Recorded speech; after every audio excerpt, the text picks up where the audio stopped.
चाचा हो गइलन सपा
हमारा राम बालक चाचा के पूरा परिवार बेटा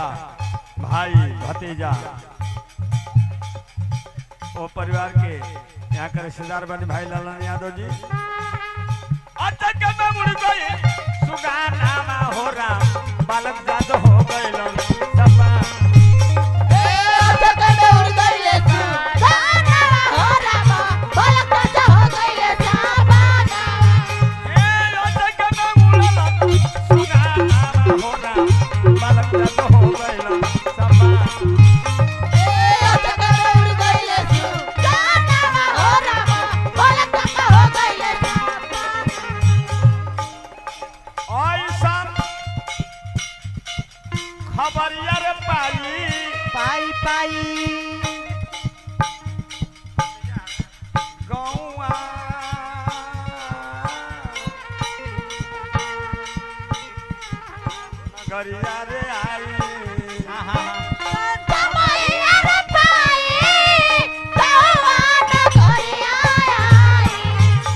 स्वर्गीय राम बालक चाचा के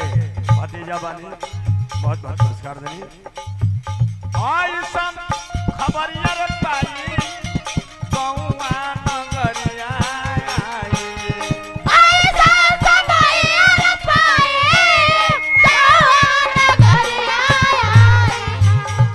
सभे मिली करता अरे रोदाना हे सभे मिली करता रोदाना हो राम बालक जातो हो गइलन सपा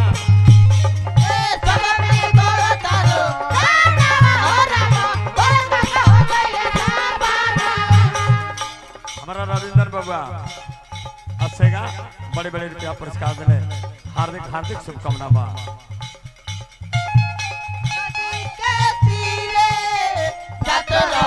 धीरे धीरे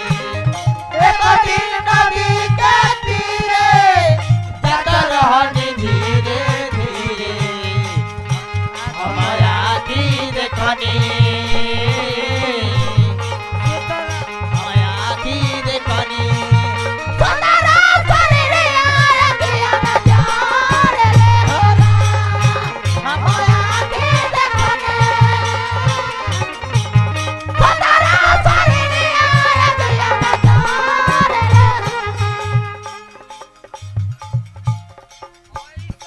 जेकर दुगो सुपुत्र बानी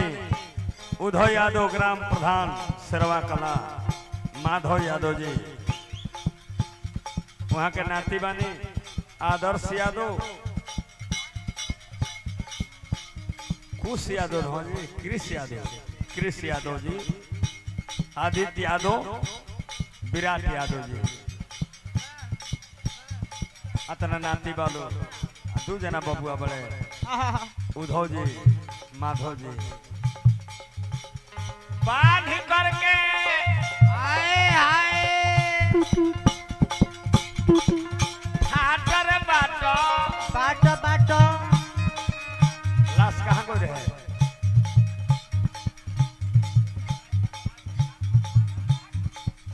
मैंने श्रीरामपुर घाट महावीर घाट ना नचनिया जा नीचे बांध करके राती का केरा ना खाल जला पिंकिया बांध करके अरे घरी खाती है ठाटर बाटो बाटो बाटो लाश पहिल महावीर जी घाट बाला करे बैठा तेरे बाटा लगे गए मबीरा घाटा बांध करके ठाटर बाटो लाश पहिल गंगा घाट बाला करे बैठा तेरे बाटा लगे गए गंगा घाटा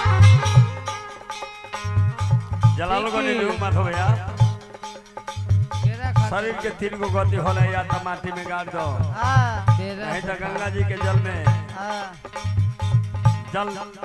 प्रवाह कर दो और नहीं तो चंदन के लकड़ी के चीता सजा के छित जल पाओ गगन समीरा पंच रचित अधम शरीरा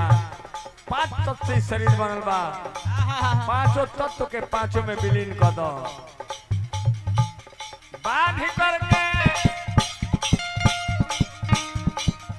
ठाटर बाटो बाटो लाश पहिली गंगा घाट बाला करे बैठा तेरे बाटा लगे गए गंगा घाटा चंदन से भैलन आरे जरा नामा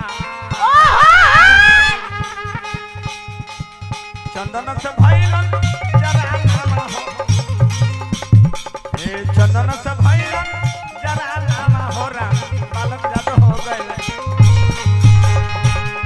से भइलो जागा नामा हो रामा बालक हो गइल जापाना शोक गीत अब एगो छटक एकरा बाद भाई कमल मास मोर जी के भी आतना से करा ही गौन ही चालू भइल है ये हमने के छौवा माने 3 दूनी छौवा ताल हो गई छोताल छोताल ए जे बाबा बड़का बाबूजी आई सुन ली चाचा का कहता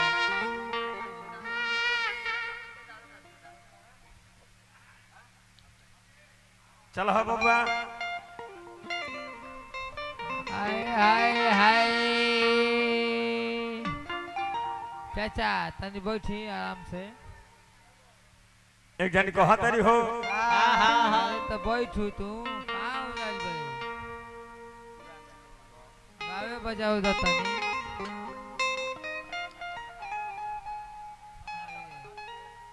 बुझाता कि अपना लड़की ले भेंट कर लेल बा हैं?